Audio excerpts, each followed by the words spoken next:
Hi friends, welcome back to our channel Bhadradri truck blogs. నేను మీ అనిల్. అందరూ ఎలా ఉన్నారు? నేనైతే అందరూ బాగున్నారు అనుకుంటున్నాను.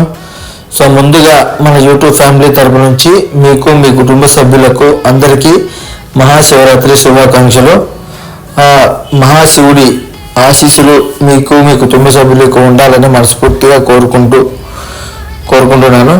సో అలాగే ఇంకా మా ఛానల్ సబ్స్క్రైబ్ చేసుకోకపోతే వెంటనే వెళ్ళి సబ్స్క్రైబ్ చేసుకొని, అలాగే ఈ వీడియో మీకు నచ్చినట్లయితే లైక్ చేసి కామెంట్ చేయండి.